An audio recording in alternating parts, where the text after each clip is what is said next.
In this training, we're going to talk a little bit more about creating a free account within findhelpidaho.org and dive into all the ways you can interact with the program card. So here on the main page, you're going to see in the right-hand corner, you have your login button. All that's needed is an email and password. If it's your first time, you click right here. It's going to ask for your email first and your password second. That's all you need to create your free account.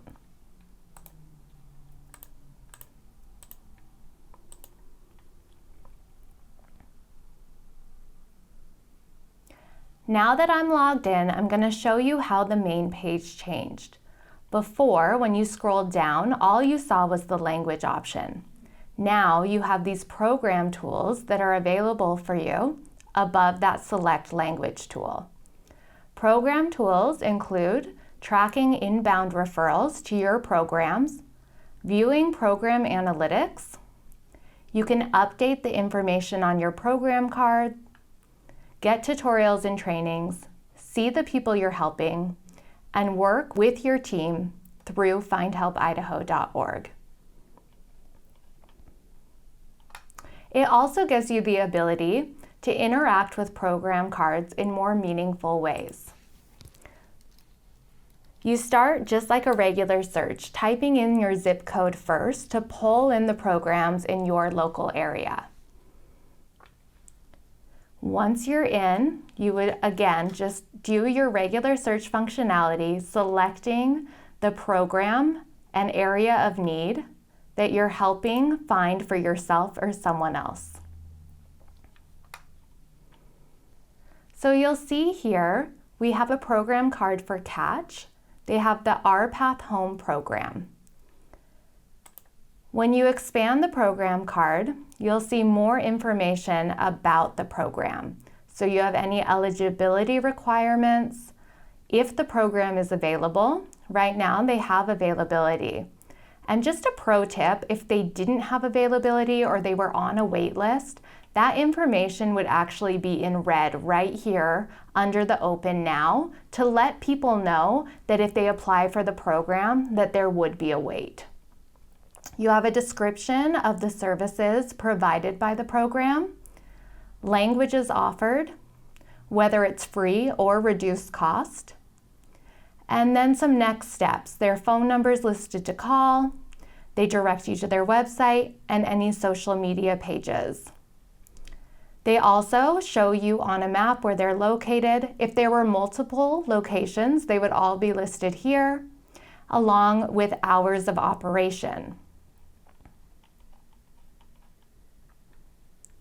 Going back to the top, you have the ability to save programs to favorites folders, and you can create as many folders as you want. Favorites folders are a really great idea if you're interacting with the site a lot and have certain programs that you refer people to often. You're able to share favorites folders by printing out the resources, sending them via text or via email. You can share program cards, again by email, text, or on Facebook.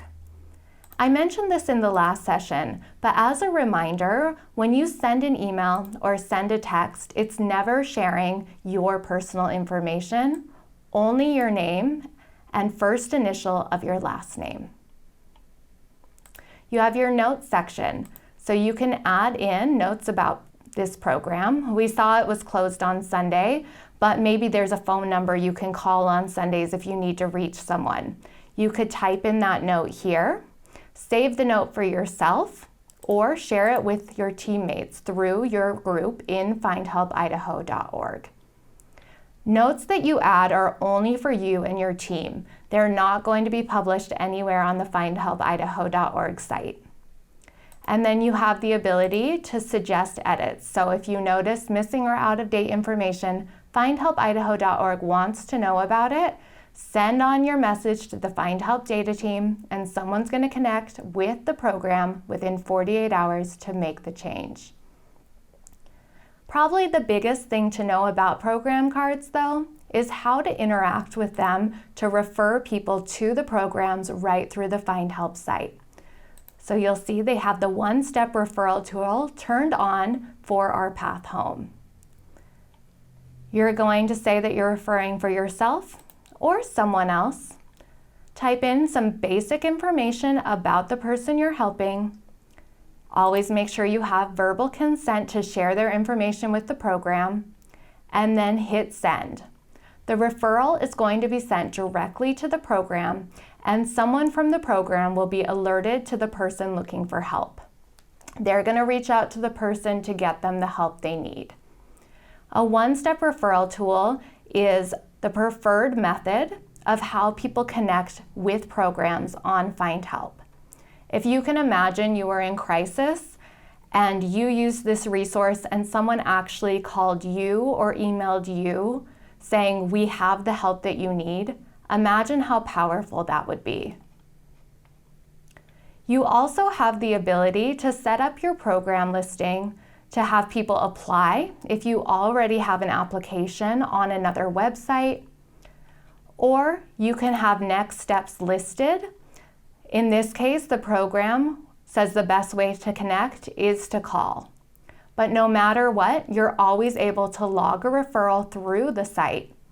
The more referrals you log through the site, the more information you're going to be able to track through findhelpidaho.org, and you'll be able to pull data analytics at a later date that include all the information about the people you're helping. That's the end of our training session on how to create a login and interact with program cards. In our next session, we'll talk about claiming your listing as a community-based organization and how to suggest new programs to the findhelpidaho.org site.